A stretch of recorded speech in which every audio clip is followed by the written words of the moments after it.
Welcome to the Water Trough, where we can't make you drink, but we will make you think. My name is Ed Drozd, the Small Business Doctor, and I'm really excited you chose to join me here as we discuss topics that are important for small business folks just like you. If you're looking for ideas, inspiration, and possibility, you've come to the right place. Join us as we take steps to help you create the healthy business that you've always wanted.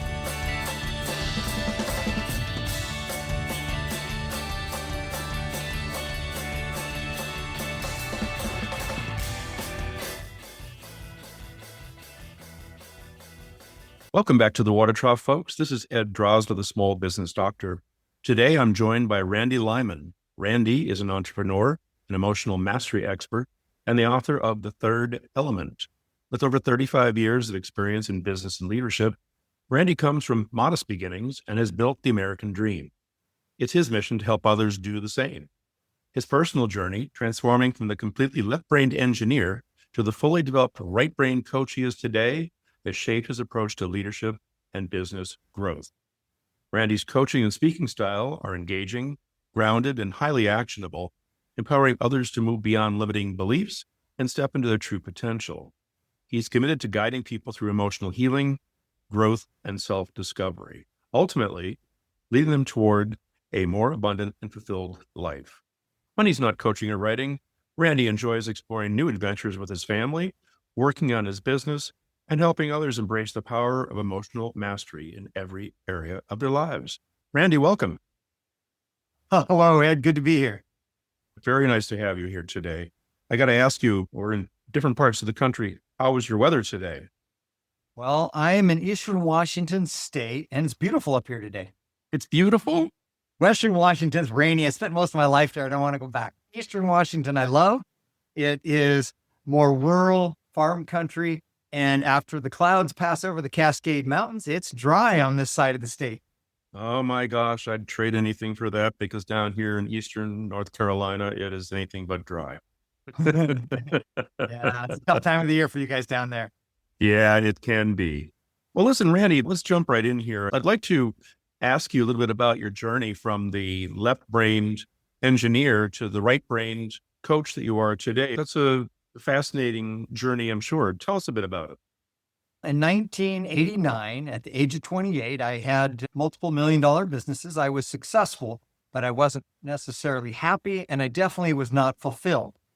I met a woman that I ended up spending 3 years with, Maria, who I talk about in my book, The Third Element, and she opened my eyes to the unseen part of life, the more emotional, spiritual side of the human experience. And holy cow, did that change my life.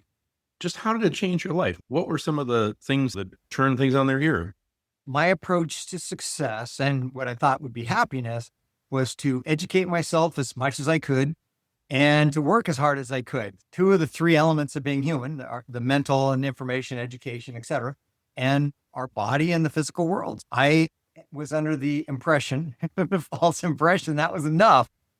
Third and vital element is our emotional selves. What are we feeling today? What emotions are we hanging on to from the past? And how can we become more emotionally fluid, meaning we don't avoid our emotions. Instead, we embrace them and we work through them. Now, I don't use emotions to make decisions, but I certainly want to be aware of what I'm feeling in any situation and find ways to release emotional energy from the past. And that brought me so much success. My businesses grew to 30 and 40 times what they were before I started down this path of emotional awareness. Okay, you made this transition, and it's certainly a very personal one. But in order for it to be effective in growing a business, you have to somehow be able to share this with your employees to some degree. How did you go about doing that? Two parts to that, Ed. The first is I showed up more clear, without worry, without anger, without frustration, without feeling so alone. And when I was more clear as an individual, then I was easier to work with. I was more kind and compassionate and considerate, and I attracted better people to work with.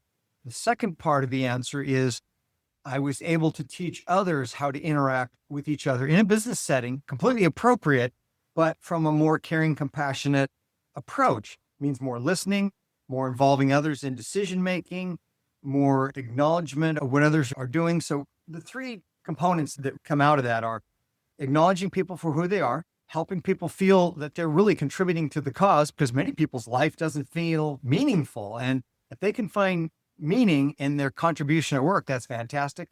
And then lastly, a sense of belonging. Do they feel like they belong to the group?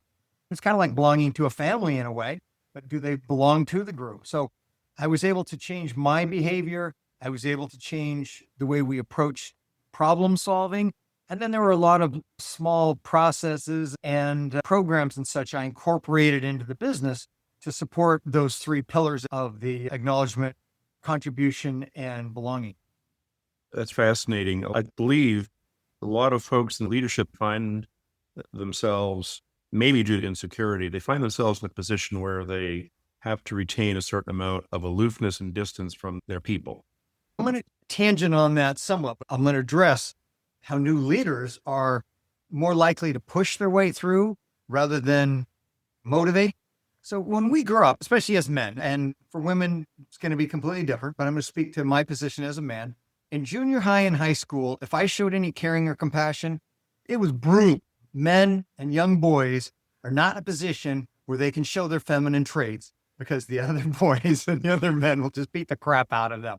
So we learn to be protected. We learn that we need our masculine traits to succeed, and we push our way through as young leaders.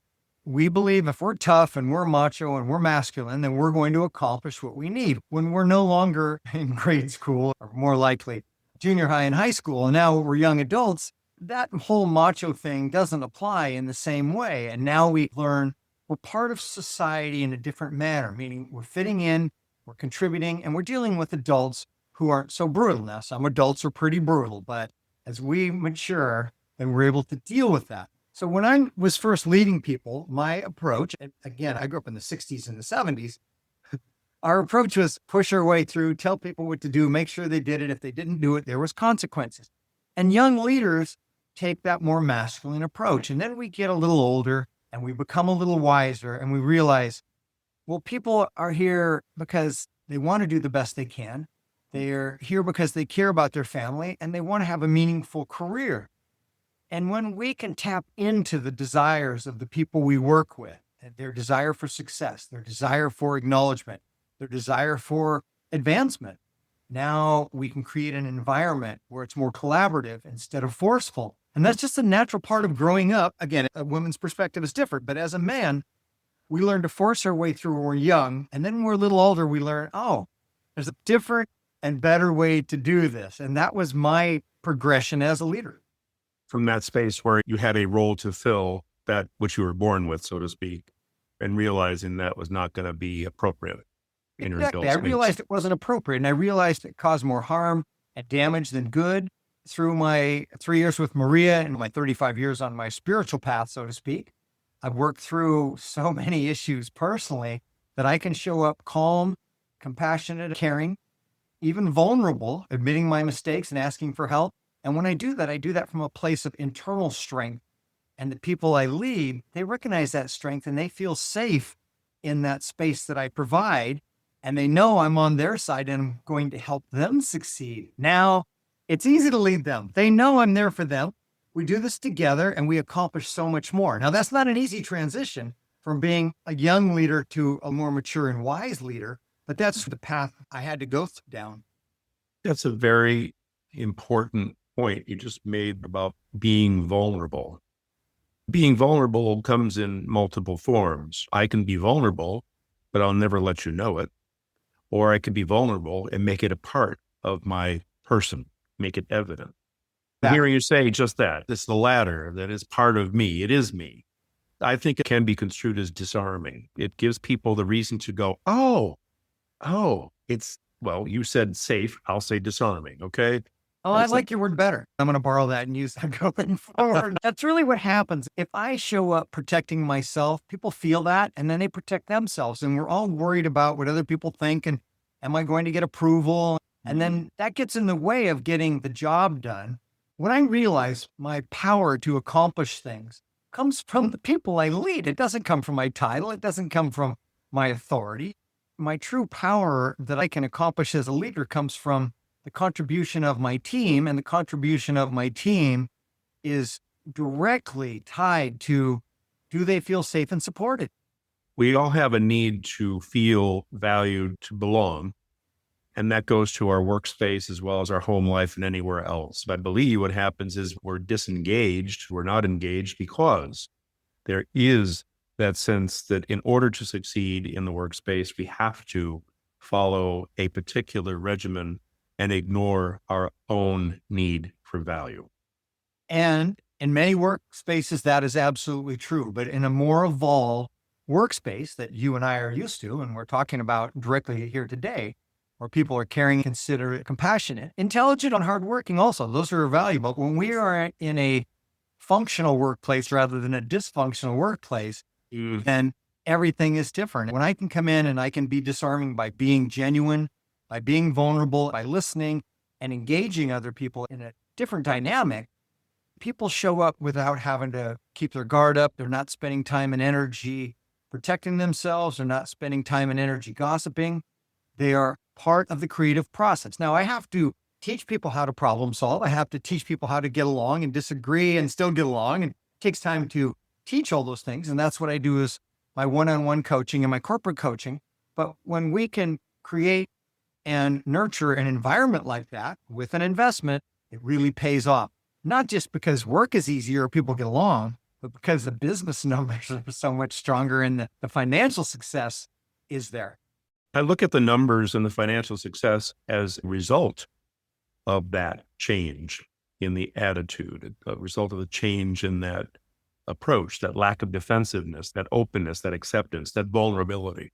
I see those things as leading to improvement in the numbers and the financial situation. Yes? Yes, exactly. Leaders mostly are motivated by numbers, but most team members are just not motivated by numbers. But the team members do drive the numbers. So the numbers won't drive the team members, but the team members can drive the numbers. So the leader's responsibility is, how do I take the goals that I have for myself and my team and for the company and help the entire team get on board with the mission? That's where the investment really pays off, because it is an investment. It doesn't just happen in a day or a week or sometimes even a year. Usually within a year, you can get it done. But that's a big investment in time. And leaders say, I don't have the time to do this. Well, the question then becomes, do you have the time to micromanage, not necessarily even micromanage, but to constantly guide people? We want people who understand the goal and understand the mission and understand how to get there. And that's where the investment pays off. There's another thing that comes to mind here when somebody says that will take too much effort. I think the alternative question is quite valuable. Can you afford not to? Exactly. I don't know if Abraham Lincoln said this or not. People say Abraham Lincoln said, if you have 4 hours to cut down a tree with a saw or an axe, spend the first 3 hours sharpening your tools. And then the rest goes easier. I'm 71 years old and I have to tell you, I've never heard that, but that makes perfect sense. Sharpen your tools. Sharpen the tools, and then they stay sharp longer and it's easy to resharpen them and everything works. And people want to learn when they feel they can show up and make mistakes and they're safe to be themselves. Then most people, not everybody, but the right people on the right teams, they want to learn, they want to improve, they want to do the best they can. Now, also, when we set them up for success and we're doing a good job as a leader, we can find opportunities to praise those people. And that's what really also drives teams, is when we can take the time as a leader to find an area where we can genuinely praise somebody for doing a good job. You will do better. When this concept was shared with me 40 years ago, I thought, if I praise somebody for doing a mediocre job, they'll either continue to be mediocre, or worse yet, they'll get lazy and they'll do less. Turns out that's not true. If I praise somebody for doing mediocre, or I even have to stretch and say, it was great you were on time to work today, they are going to respond positively to that praise. It has to be genuine, but it works. Praise is interesting. It strikes at the internal chords that we all have. Most importantly, that it is genuine. Any kind of false praise will result in exactly what you would expect. Thanks a lot. That was great. It's much like trying to give somebody a raise when they really need a pat on the back and appreciation. You know, here's some money. Shut up now. You're done. And your point goes further, which is when people can feel us and they know we're genuine, then they can hear us.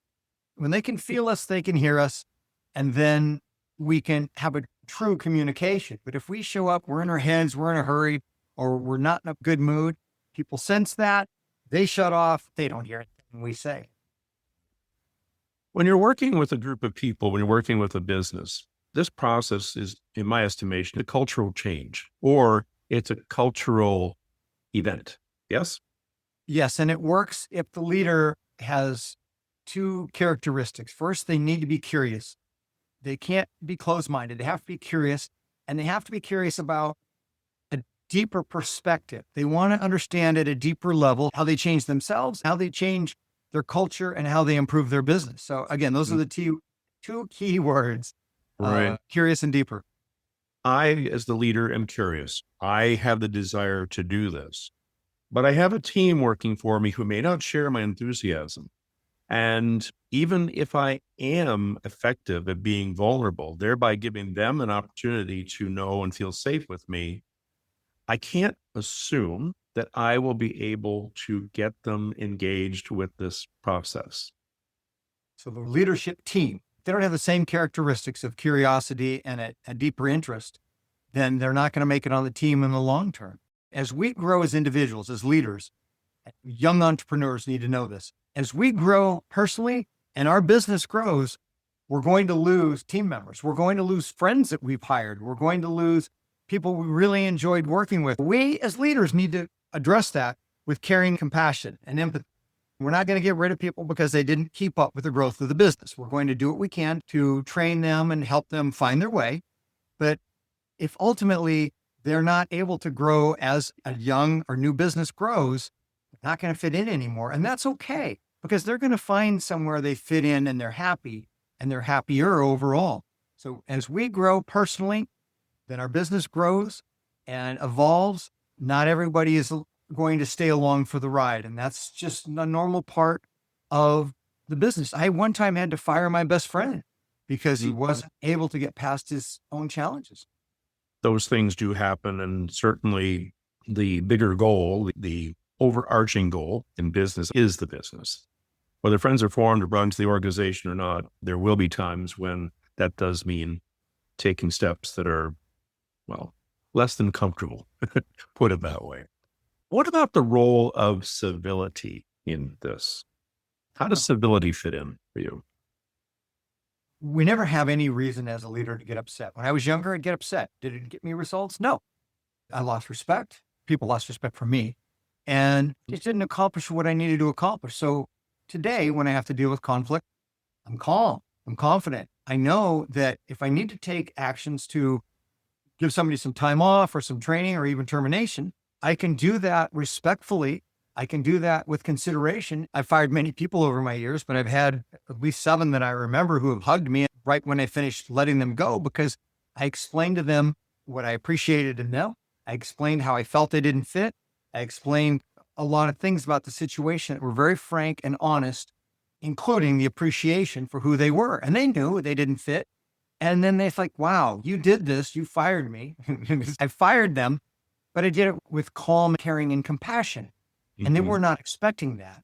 And we don't have to get upset. It doesn't make us more effective as a leader. What makes us effective as a leader is being grounded and centered in the moment, feeling what we need to feel, not being irrationally emotional, because there's emotions that come up that sometimes we have to put aside at the moment, but at least being present and not just being in our mind and not being in a place where we think we need to protect ourselves. We're dealing with facts. We're dealing with human beings. We're dealing with people that we can find some way to express our gratitude for. Absolutely. I love that little story about some of the folks that you've fired and who have embraced you and the idea that they're being fired.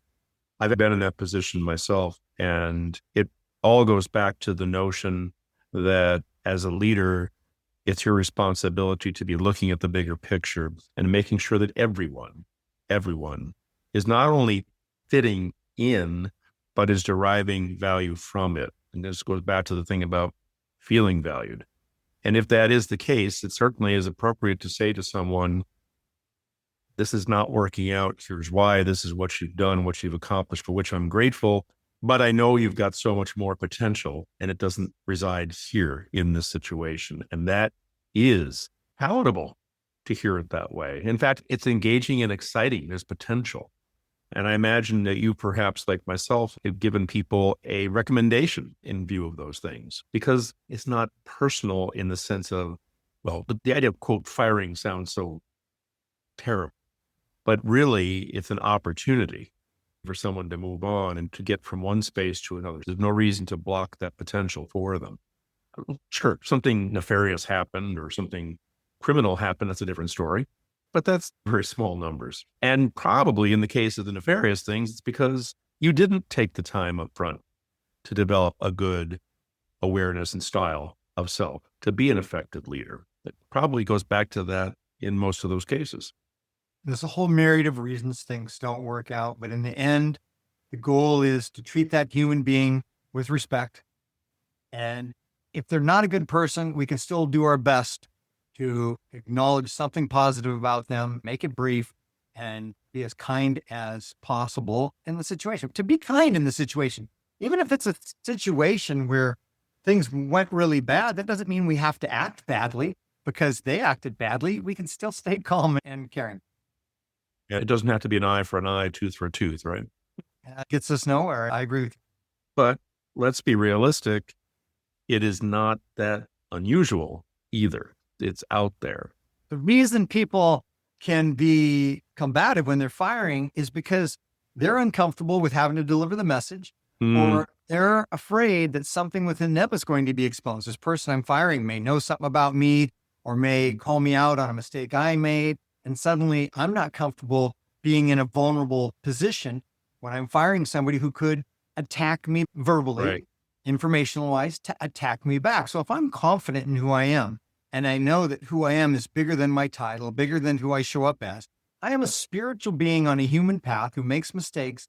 But if I'm caring and confident and considerate, whatever that person says to me won't shake me. Now, if I am playing games as a leader and I am not caring and compassionate, then there's parts of me that can be exposed during this firing interaction. So if I'm leading from a place of caring, then even when I'm vulnerable, there's nothing exposed. If you're vulnerable, chances are you've laid your cards on the table. You haven't shied away from being precisely who you are. And if I show up consistently as a good person who's doing what's best for everybody involved, and I do the right thing even when it's expensive in the short term, I do the right thing even when it's uncomfortable, then I don't have to hide. Then it's easier to show up and be vulnerable. But if I'm a younger manager or I came from a dysfunctional family or other dysfunctional companies, and I'm playing games and I'm manipulating and I'm doing all those things, then I may act in a way that's outwardly aggressive to protect myself from being exposed because I have Right. something to hide. It seems as if when it comes to engaging people in the process of leading with vulnerability, of leading with high quality, rock solid emotional intelligence, you got to start early. You got to get them before they're jaded by the various Yes. things going on out there, right? 100%. If a leader has bought into a methodology or philosophy of, I want to be tough and I'm going to take before someone else takes from me, I'm not going to work with that person. No matter what we do, they're not going to change because they live their life that way. Now, if a person believes I'm going to receive more by giving more, I'm going to be willing to show up and expose my weaknesses and trust that the people I'm working with are not going to attack me because I'm working with the right people, and it all comes together. But if we're working in a dysfunctional company, it doesn't work. If we're working with a dysfunctional leadership team, it doesn't work. If we're working with a majority of people who aren't going to respond to positive input, it doesn't work. It has to be the right group of people. It has to be the right leader, and it has to be the right leadership team. But here's something I want to say. If somebody says, I've changed my ways, and yes, I was an asshole in the way I used to lead people, and yeah, I've had a lot of problems and the way I did things didn't work, but now I'm ready to find another way of being, another way of leading. I'm going to take the risk that what Randy says is true, and I'm going to dive in. Universe will get behind them and lead them or support them to success if they're willing to make the internal changes. then they can find success by attracting the right management team and the right team member. But they have to be willing to go through personal growth. They can't surround themselves with, and I'm using the term winners in a positive way, they can't surround themselves with winners if they are losers. Correct. Well, pardon me, they can, but that's not going to work. It's not going to work for the long term. And in my book, The Third Element, I talk a lot about the law of attraction from a scientific point of view and how it works all the way down to nuclear physics and Heisenberg's uncertainty principle. It's a fun story. But we attract people who are similar to us, not exactly like us, but similar. And we attract to us the lessons that we need. And as we become more emotionally clear, intellectually intelligent, and more hardworking, then we attract to ourselves people who are more emotionally clear, more intelligent, and more hardworking, and who have the same intent that we have. If we have a pure intent, we're much more likely to attract people with pure intent. Pure meaning, let's do what's right for everybody involved. Gotcha. So, Randy, we are close to the end of our time together. So I'd like to ask you if there's anything that you would like to leave us with. Well, for young leaders or older leaders who are in a position where they're considering changing, don't doubt yourself. Know that we all, at points in time, doubt ourselves. We all try to be perfect. And those two things hold us back. We can't be perfect. We're going to make mistakes and we're going to have to learn. But we started out with nothing and we've learned what we have so far to get here. Every one of us has the ability to learn and grow and improve. Give yourself some leeway for mistakes. Give yourself the opportunity to learn new things and know that with an open mind, just about anything is possible. Well, Randy, I want to thank you for taking the time to be with us today. I sincerely appreciate it. One of my big takeaways is the importance of being self-aware and allowing vulnerability to exist, knowing that we are not perfect, that we are what we are. And in being what we are, we also have the opportunity, the possibility of change, which is a good thing. Regardless of what we are, it's a good thing that we can change and we can adapt. So I thank you very much for this. I hope that you will continue to have the opportunity, I'm sure you will, to reach a lot of people, enlightening them in these matters, because there's certainly nothing but potential out there. It would be nice to see a lot more formative development around these concepts that you brought to bear. So thank you. You're welcome. And thank you for having me on. And I love your mission and all the great work you're doing. Thank you so much. Folks, this is Ed Drozda, the Small Business Doctor. And here at the Water Trough, I want to wish you a healthy business. I also want to encourage you, as Randy has mentioned to us, to be aware of your leadership style, to be open and vulnerable in your work environment, not to shy away from the fact that you are striving to be the best you can be, not to shy away from the fact that you are there for your people who will in turn stand behind you, develop greater engagement and greater commitment. Thanks, folks.